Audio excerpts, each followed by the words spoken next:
یہ dual justice system, وہاں پہ لوگوں کے ساتھ روز تعصب، وہاں پہ لوگوں کی روز وہاں پہ ان کی بےزتی کرنا، ان کے اوپر ظلم کرنا، یہ روز جاری ہے، روز ہو رہا ہے. یہ تو کچھ دفعہ کوئی ایسا واقعہ ہو جاتا ہے کہ ایک دم سے چیزیں کھل کے سامنے آ جاتی ہیں. اب یہاں پہ یہ کہہ رہے ہیں کہ وہاں پہ جب یہ واقعہ ہوا مسجد اقصی میں، اس کی وجہ سے چیزوں کو تھوڑا سا جو ہے وہ زیادہ ایک دم سے چیزیں جسے کہہ سکتے ہیں کہ ہاٹ ہوئیں، اور ایک دم سے لوگوں نے پروٹیسٹ وغیرہ کرنا شروع کر دیا. تو شاید وہاں پہ کوئی غلطی ہو گئی. کیا دنیا میں کسی کو نہیں پتا کہ مسجد اقصی کی مسلمانوں کے لیے کیا اہمیت ہے؟ اور وہ لوگ جنہوں نے اس کے اوپر قبضہ کیا ہوا ہے ان کو نہیں پتا کہ اس کی کیا اہمیت ہے؟ تو وہاں پہ اندر آنا، وہاں پہ اندر آ کے سٹنٹ گرنیڈ پھینکنا، وہاں پہ آ کے لوگوں کو تشدد کرنا، ان کو نہیں پتا تھا اس کا کیا رسپانس آئے گا. تو یہ تو ایک سوچی سمجھی سازش کے تحت وہاں پہ یہ کیا گیا تاکہ اس کا رسپانس آئے. اور اس کا ایک دوسری جو سائیڈ ہے وہ اس کی پولیٹیکل سائیڈ ہے. بنجامن نتن یاہو جو ہیں وہ الیکشن ہار چکے ہیں ایک طرح سے، ان کی جماعت کو میجورٹی نہیں ملی، تو اس وقت وہ کیئر ٹیکر وزیر اعظم ہے، وہ مستقل وزیر اعظم نہیں ہے. تو سیاسی فائدہ بھی وہ اٹھا رہے ہیں حالات کو گرم کر کے، دوسری طرف ان کے جو انتہا پسند ووٹر ہیں، ان کا جو انتہا پسند طبقہ ہے، وہ اس کو بھی پلیز کر رہے ہیں. اور پھر اس کے ساتھ ساتھ یہ لوگ کیا کرتے ہیں کہ ہر چند برسوں کے بعد آپ دیکھیں گے اس طرح کا ایک واقعہ ہوگا کہ جس کے بعد یہ غزہ کے اوپر سٹرائکس کرنا شروع کر دیتے ہیں، ان کے انفراسٹرکچر کو تباہ کرنا شروع کر دیتے ہیں. وہ جو غزہ ہے، نہ وہاں پہ سٹیل جا سکتا ہے، نہ وہاں پہ سیمنٹ جا سکتا ہے، ہر قسم کی انہوں نے پابندی لگائی ہوئی ہے. جو کوئی دو عمارتیں کھڑی ہوتی ہیں اس کے اوپر یہ حملہ کر کے اس کو ختم کر دیتے ہیں. تو یہ ایک سوچی سمجھی سازش کے تحت ہے. لیکن اس میں جو سب سے قابل افسوس چیز ہے کہ اگر آپ اس کی میڈیا کوریج دیکھیں تو اس طرح دکھایا جا رہا ہے کہ جیسے کوئی دو سائیڈیں آپس میں متصادم ہیں، دو سائیڈوں کا کوئی یہ لڑائی ہو رہی ہے، کوئی کانفلکٹ ہے. مطلب کس طرح کانفلکٹ ہو سکتا ہے؟ ایک وہ جو ان کا اوپر قابض ہے، ایک وہ جو اتنا طاقتور ہے، ایک وہ جو مرے ہوئے مظلوم لوگ ہیں، آپ ان کو دو سائیڈز بتا رہے ہیں، آپ ان کو کانفلکٹ بتا رہے ہیں.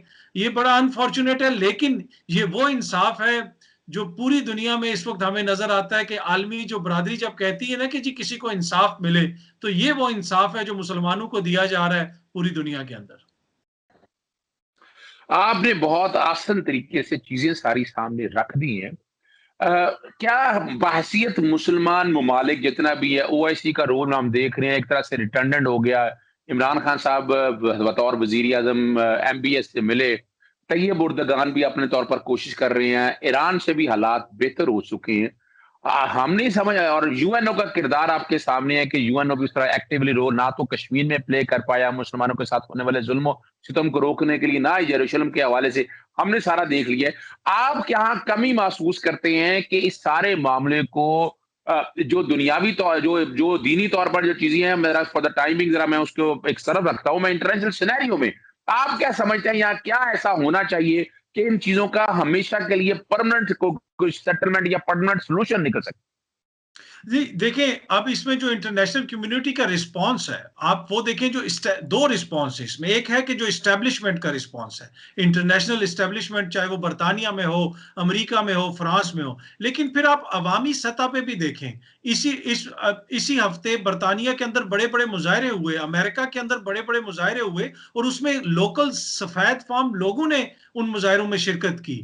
انہوں نے فلسطین کے جھنڈے اٹھائے ہوئے تھے. انہوں نے کہا یار بہت ہو گیا، حد ہو گئی، آپ ان کو انصاف دیں، یہ کیا طریقہ کار ہے. اور دوسری بات یہ ہے کہ مذہب کو ہم نے بھی ہمیشہ، اگر آپ بحیثیت مسلمان بھی دیکھیں تو ہماری تو تربیت ہی یہ ہے کہ کہیں پہ بھی ظلم ہو، چاہے وہ کسی کرسچن پہ ہو، کسی ہندو پہ ہو، کسی یہودی پہ ہو، تو جتنی ہمیں تکلیف ہوگی اس کا بھی اتنی ہی ہمیں تکلیف ہوتی ہے، اور اسی طرح ہم آواز اٹھاتے ہیں بحیثیت مسلمان ہمیشہ. تو لیکن اس موقع پہ ہمیں جو مایوسی ہوتی ہے نا اظہر صاحب، وہ مسلمان جو ہماری قیادت ہے، اور وہ قیادت جو با اختیار بھی ہے، وہ قیادت جس کے پاس وسائل بھی ہیں، وہ قیادت جو دنیا میں اپنا اثر و رسوخ استعمال بھی کر سکتی ہے، وہ بالکل خاموش ہے. وہاں پہ آپ کو کچھ نظر نہیں آ رہا. او آئی سی کو تو آپ چھوڑ دیں، میں کہتا ہوں او آئی سی ختم ہے.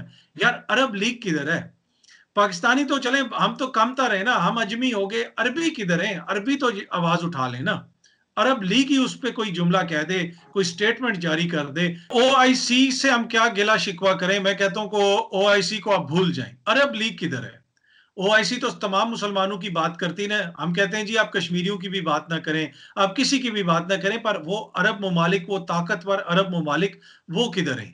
وہ کیوں نہیں اپنا کردار ادا کر رہے؟ کوئی سٹیٹمنٹ ہی دے دیں, کچھ تو کہیں نا, فلسطینیوں کے حوالے سے کوئی تو بات کریں. تو اس میں جو کردار ہے عرب ممالک کا اور طاقتور عرب ممالک کا, وہ بڑا مایوس کن ہے ٹو بی آنےسٹ. تو مجھے تو ان سے کوئی امید نہیں ہے. مجھے جو امید ہے اس وقت, جو ذاتی طور پہ مجھے امید ہے, وہ مجھے مغربی عوام سے ہے. جو اس لیے کہ اب حالات چینج ہو گئے ہیں. یہ 2008 نہیں ہے, یہ 2014 نہیں ہے. اب سوشل میڈیا کا دور ہے. اب جو انٹرنیشنل میڈیا بھی ہے وہ نیوز کو اس طرح کنٹرول نہیں کر سکتا.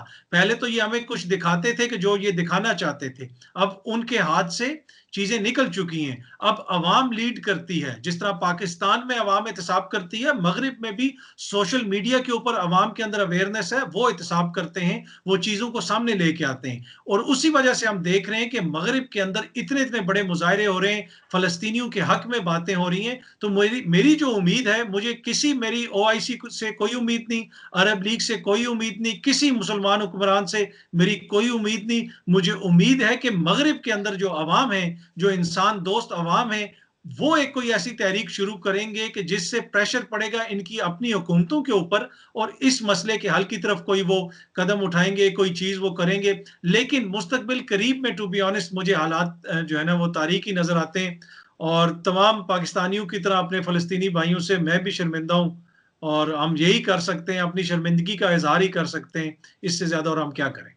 سرکاری صاحب آپ جو بات بتا رہے ہیں وہ اس بات سے میں اتفاق کرتا ہوں, لیکن ایک کمی جو میں محسوس کرتا ہوں بحیثیت وکیل بھی, کچھ انٹرنیشنل لاء کو سمجھتے ہوئے بھی, ایک تو ہمیں سفارتی طور پر کل رزلٹ ملتے ہیں یا نہیں ملتے, OIC کر رہی ہے, OIC کو بھی ہمیں ایکٹیویٹ کرنا ہے, ہمیں سارے معاملات کو لے کے جانا ہے, مسلم امہ کو اکٹھا کرنا ہے, ہمیں ساتھ ساتھ UNO کو ایکٹیو کرنا ہے. UNO کو ہم بحیثیت مسلمان, یعنی باقی جتنے بھی ممالک کرسچینٹی لے لیں, اگر انڈیا دیکھ لیں, کشمیر کے اندر سارے معاملات وہ فوری طور پر ایکٹیو کرتے ہیں. ہم شاید ایکٹیو کر نہیں پا رہے, اور وہی لپ سنگنگ ہی ہوتی ہے معاملات کو. دوسری طرف دیکھا جائے, فلسطین اپنے تئیں بھی سارے معاملات کو انٹرنیشنل کورٹ آف جسٹس میں رزلٹ کیا ملنا ہے, جو مرضی ہوتا رہے, لیکن ان کو جگانے کے لیے یا ہمیں کوئی سپورٹ دینے کے حوالے سے کام تو OIC کا تھا یا عرب لیگ کے حوالے سے تھا. آپ کے سامنے یمن میں کیا ہوا, میں ایران عراق کے وار کے حوالے سے دیکھے, ہم نے تو مسلمان پستی کی طرف جا رہے ہیں.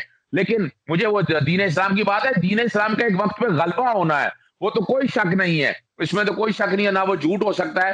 لیکن یہاں آپ نہیں محسوس کرتے کہ یہ والا کارنر بہت ویک ہے, اس طرف نہ تمام مسلمان ممالک نے, نہ ہم لوگوں نے کوئی کچھ توجہ دی.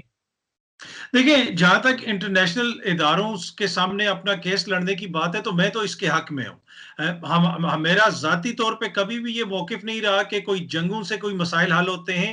مسائل آپ دلیل سے حل کرتے ہیں, مسائل آپ انٹرنیشنل فورم پہ اپنی چیزوں کو اجاگر کر کے حل کرتے ہیں. لیکن اگر آپ حالیہ تاریخ دیکھ لیں تو آپ کو جب انٹرنیشنل کمیونٹی نے کوئی مسئلہ حل کرنا ہو, انٹرنیشنل کمیونٹی سے میری مراد وہ ہے کہ جو 2-4 بڑے ہیں جو فیصلے کرتے ہیں, تو وہ پھر ایسٹ تیمور کا مسئلہ بھی فوراً حل کر دیتے ہیں, اس کو انڈونیشیا سے علیحدہ کر دیتے ہیں. وہ سوڈان کے بھی 2 ٹکڑے کر دیتے ہیں, راتوں رات ساؤتھ سوڈان بن جاتا ہے. اس لیے کہ عمر البشیر جو ہے وہ چند ان واحد لوگوں میں تھا, بہت سارے لوگوں کو شاید یہاں پہ معلوم نہ ہو کہ سوڈان صرف ان ملکوں میں سے تھا جو حماس کی بہت زیادہ نہ صرف مالی بلکہ ان کی فوجی اعتبار سے بھی مدد کرتا تھا. عمر البشیر جو سوڈان کے صدر تھے, آج وہ کدھر ہیں؟ آج وہ ایک جیل کی کوٹھڑی میں پڑے ہوئے ہیں, اور ان کے اوپر انٹرنیشنل کرمنل کورٹ میں جنگی جرائم کے مقدمات چل رہے ہیں. عراق میں کتنے لوگ مار گئے, ویپنز آف میس ڈسٹرکشن ملے, وہاں پہ کوئی جنگی جرم ہوا؟ امریکہ جنگی جرائم کی جو عدالت ہے اس کو مانتا ہی نہیں ہے, انٹرنیشنل کرمنل کورٹ کو وہ مانتا ہی نہیں ہے. تو پرابلم یہ ہے کہ ان ساری جگہوں پہ ہم نے آواز اٹھانا ہے, عالمی جو ضمیر ہے اس کو ہم نے جھنجھوڑنا ہے, ٹھیک ہے, پر آگے سے ان کی طرف سے جو رسپانس آنا چاہیے وہ ابھی تک نہیں آ رہا. پر اگین میری یہ امید ہے, اور میں آپ کی اس بات کا بالکل قائل ہوں کہ اگر آپ مسئلے کو اٹھاتے رہیں گے تو کتنا بھی کوئی ظالم شخص ہو, کتنا بھی کوئی بے ضمیر شخص ہو, کبھی نہ کبھی تو اس کا ضمیر جاگے گا نا. تو یہ جو عالمی ضمیر سویا ہوا ہے اس کو ہم نے جھنجھوڑنا ہے, اور جھنجھوڑ کے جگانا ہے. ایک آدھی چپیڑ بھی بیچ میں مارنی پڑ جائے تو وہ بھی ہم مار دیں تو بہتر ہے. ان کو جو ہے نا تب تک یہ جاگیں گے نہیں, جب تک ان لوگوں کو آپ لوگ بار بار ان کو یاد نہیں کرواتے رہیں گے. تو ہم پرامن طریقے سے اپنی کمپین کو آگے لے جانے کے لیے انسانی حقوق کی جو کمپین ہے اس کو آگے بڑھانا ہے اور اس عالمی ضمیر کو یہ باور کروانا ہے کہ یہ بھی انسان ہے، یہ بھی ویسے ہی انسان ہے جتنے دنیا میں دوسرے انسان ہیں. اگر یہ مسلمان ہیں تو کیا یہ مطلب ہے کہ یہ کم تر ہیں، ان پہ ظلم کرتے جاؤ؟ خدارا بہت ہو گیا ہے، ان کو بھی انصاف دو. بہت شکریہ آصر کاظم صاحب. دیکھیں یہ جنرل باتیں جو ہے نا یہ نہ مین میڈیا سٹریم میں آئی ہیں نہ ہمارے پاکستان کے اندر. دیکھیں انہوں نے اس بات کو اس طرح اجاگر نہیں کیا. ہم وہ چھوٹی موٹی چیزوں پہ پولیٹیکل پروگرام کرتے رہتے ہیں، ضرورتیں سے ہمر کی تھی اور آپ نے بہت خوبصورت طریقے سے، میں نے بہت سے تجزیے سنے ہیں چیزوں کو، لیکن آپ نے جس طرح چیزیں ایکسپلین کی ہیں میرے ناظرین وہی سننا چاہتے تھے تاکہ اس مسئلے کا حل نکل سکے. عید کی خوشیاں رب اللہ آپ کو آسانی رکھے، زندگی اور صحت دے. بہت شکریہ آپ کا. اجازت دیجیے گا، دوبارہ پھر آپ سے یقیناً کسی اور ایشو پہ بات ہوگی. السلام علیکم، خدا حافظ. پاکستان زندہ باد.